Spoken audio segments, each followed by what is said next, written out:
নানি গো নানি, ও নানি নানি, নানি 90 দশকে ঢাকায় সিনেমা কাঁপানো দুই রাজকন্যা শাবনূর এবং মৌসুমী।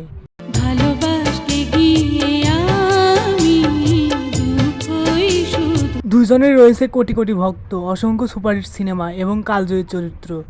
তবে যে বললা চেয়ারম্যানের পোলারে তুমি তাকেও ভালোবাসি, কি কও এসব? কিন্তু যদি বিভিন্ন পারফরমেন্স ক্যাটাগরিতে এই দুই অভিনেত্রীকে মুখোমুখি দাঁড় করানো হয় তবে কে এগিয়ে থাকবেন? আজকের ভিডিওতে আমরা তুলনা করব অভিনয়, নাচ, ডায়লগ, এক্সপ্রেশন এবং আবেগঘন দৃশ্যে শাবনূর ও মৌসুমীর সেরা রূপটি। তাইলে তোমার একটা লাথি মাইরা এই বাড়ির থেকে বাইর করে দিব। ভিডিওটি শেষ পর্যন্ত দেখুন এবং আপনার মতামত কমেন্টে জানান। প্রথমেই বলা যাক এক্সপ্রেশনের দিক দিয়ে কে এগিয়ে। শাবনূর চোখের ভাষা ও ফেশিয়াল এক্সপ্রেশনে ছিলেন অনবদ্য। রোমান্টিক দৃশ্য থেকে শুরু করে রাগের দৃশ্য, তার মুখের অমায়িক এক্সপ্রেশন দর্শকের হৃদয় ছুঁয়ে যেত। চঞ্চল মেয়ে থেকে গম্ভীর চরিত্র, সব রূপে তিনি একদম স্বাভাবিক। খুঁজত ভাই, ডাক্তার বলেছে আমি নাকি আর বাঁচবো না। এখন বলা যাক মৌসুমীর কথা। মৌসুমীর এক্সপ্রেশন ছিল রাজকীয় ও ম্যাচিউরড।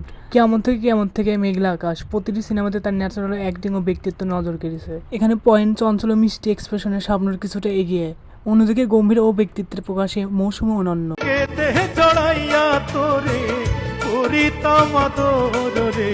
এখন বলা যাক পয়েন্ট নম্বর 2, নাচ ও বডি ল্যাঙ্গুয়েজ। শাবনূরকে নাচের দিক দিয়ে টেক্কা দেওয়ার মতো বাংলায় ইন্ডাস্ট্রিতে কেউ নেই, তাই নাচের দিক থেকে মৌসুমীর থেকে যোজনায় এগিয়ে আছে শাবনূর।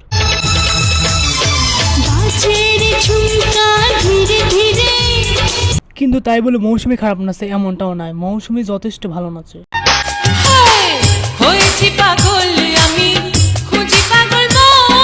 চলুন এখন দেখা যায় ডায়লগ ডেলিভারিতে কে এগিয়ে। শাবনূরের ডায়লগ ডেলিভারিতে লোকাল ও রোমান্টিক টোনের অদ্ভুত মিশ্রণ ছিল, যা সাধারণ দর্শকের সাথে খুব দ্রুত কানেক্ট করতে পারত। তুমি তুমি কেন বাড়িতে এসেছো? অন্যদিকে মৌসুমীর কণ্ঠস্বর অত্যন্ত স্পষ্ট, গম্ভীর ও মাধুর্যপূর্ণ। যে ভালোবাসার মানুষটিকে আমি সারাক্ষণ হৃদয়ের গভীর অনুভব করেছি, তাকে স্পষ্ট জোরার কণ্ঠের ডায়লগে মৌসুমী এক ধাপ এগিয়ে থাকবে। এখন দেখা যাক কান্নার অভিনয় কে সেরা। কান্নার অভিনয়ে শাবনূরকে ঢাকায় চলচ্চিত্রের ইমোশনাল কুইন বলা হয়। সুজন সুখী স্বপ্নে ঠিকানা আনন্দ অশ্রু, তার চোখের পানি দর্শকের চোখে পানি এনে দিত।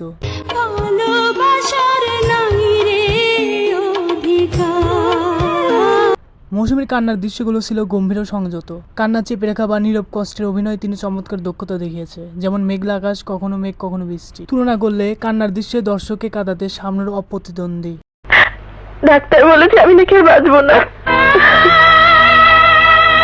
এখন দেখা যাক চঞ্চল চরিত্রে কে সেরা।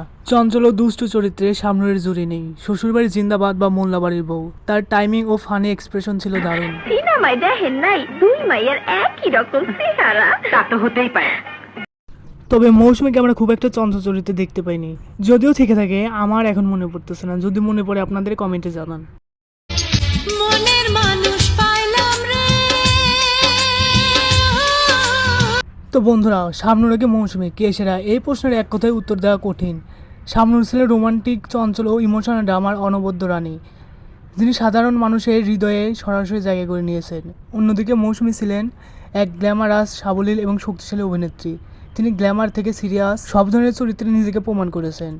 আপনাদের মধ্যে কে সেরা কমেন্টে জানান, শাবনূর নাকি মৌসুমী? ভিডিওটা ভালো লাগলে একটা লাইক দিন এবং চ্যানেলটা সাবস্ক্রাইব করতে ভুলবেন না।